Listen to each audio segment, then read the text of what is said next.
So, okay, so this is what detachment looks like from the sort of quantum energy perspective, at least the best way I can describe it.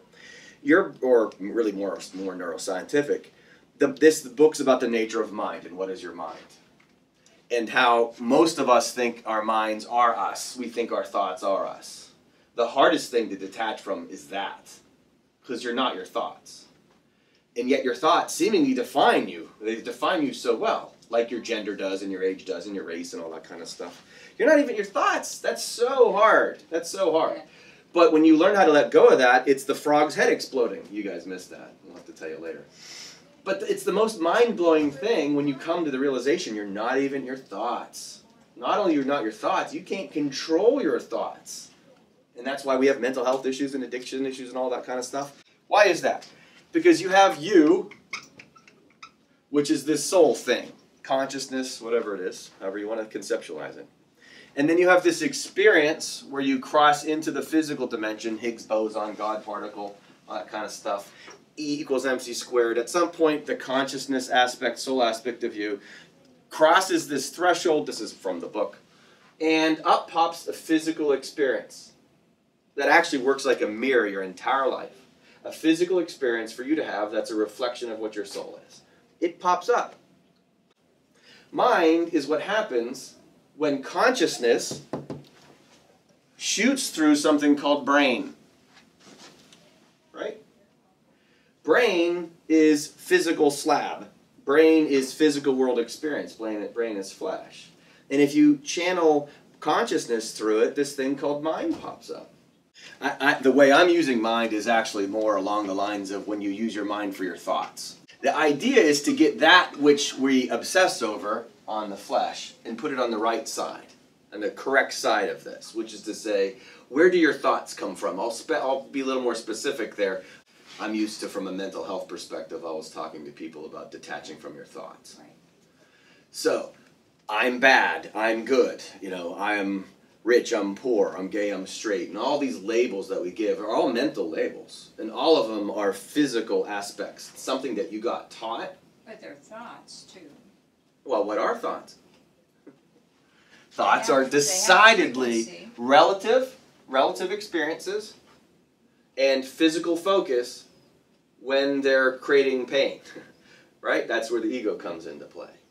Because you know that you're doing, when you're perceiving something that is creating you pain, it's because you're paying attention to something that isn't you, and that something that isn't you is trying to hurt you. It's the devil, if you will. So what happens, again, take any experience you have. You're born, you didn't know your gender, you didn't know your name, you didn't know anything, your race, nothing like that. And then a bunch of people started going blah, blah, blah, blah, blah, blah, blah, blah. All the talking, their minds, all that kind of stuff. You started absorbing. You started learning things. You were learning things that were relative to this. I'll just label this number 2. There's nothing wrong with this place being a place. It's a place. You start learning stuff about this place. And if what you want to do is spend your whole life learning about this place called Earth, you can do that. You're just not going to get out. Buddhists, the samsara, what they call it, they say it's a big wheel of pain. And you're going to stay in it for a long time if all you want to do is learn about this. But then you got this other thing going on, the nature of reality for real, that's always available to you as well, and most people don't spend too much time on it, at least not enough time to free them from samsara. Okay? So, what is detachment? You get all these labels, you get all these thoughts that you have used your mind, and this is where Virgin and I should come together on this, you've used it in the quote-unquote wrong direction. You've used this wonderful tool, this thing called mind, you've used it to look at the world of flesh. Do not eat off the tree of the knowledge of good and evil, it says in Genesis, right? Don't eat off that tree. Don't use your mind for that. Kabbalah describes this like a screen. The soul is like a screen. Well, I think of it as a radar. What do radars do? What do radars do? They're sensing stuff, like energetically. All right, if you look at an airplane, what are those air traffic controllers, and they've got radars. They got all these little blips. Are they actually airplanes? It's just the energy of the airplane, if you will. You see just the spirit. If all you see is the spirit, now you're using the mind to hone in on the actual source of energy and food, if you will, for your soul. That's what the mind is for. You can use your mind to do a great many other things, like this book says, like the Muslim poet Rumi says. Use your mind to do a great many other things. You've just wasted your time if you haven't done the one thing the mind is, quote-unquote, supposed to be doing, using it to perceive spirit. That's it. That's what you're supposed to do. If your eye is single, your whole body would be filled with light. The eye in that context of Jesus would be the mind using it in the right direction. Okay? So what's detachment? You have you in the flesh and all the labels that go with it. Then you have thoughts, which is what come up because you used your mind in the direction to think of it physically. And, like Scott says, you cling to this. I don't know how I can draw that. That's your hand clinging to thoughts. That's your hand clinging to joys. I will only feel good if, and think of how many of those labels we put out there.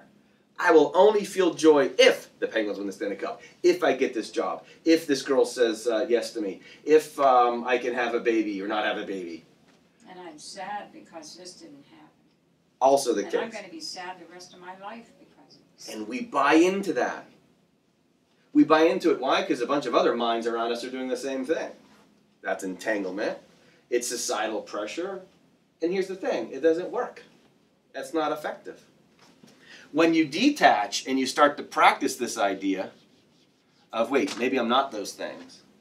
You know, maybe my joy isn't because I have cute 2-year-olds. Maybe that's not what it is. Maybe my joy is something else. Maybe my joy has something to do with the experience of this. So what's the poem say again? I have to keep looking it up.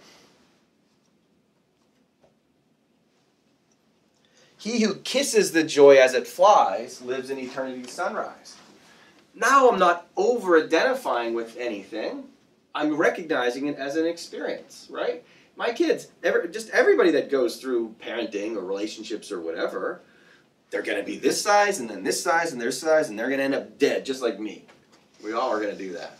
And if you look at it that way, it's very depressing in the way the author describes it. He mocks the whole idea of our obsession with flesh.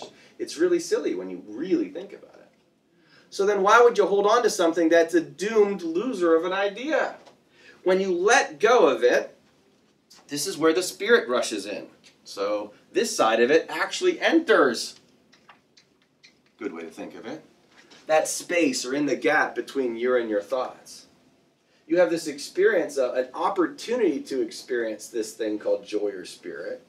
When you get those thoughts which are causing you so much pain, and you just put them over there, you still observe them. This is Eckhart Tolle and Power of Now and the New Earth and all that kind of stuff. You still observe it. You're aware of it. I know my kids exist. I just know they exist in a different way than I used to think they exist. And they didn't exist for my personal gain either. That's not what it was. When I do it, when I look at it that way, spirit fills you. If your eye is single, your whole body will be filled with light. That's detachment.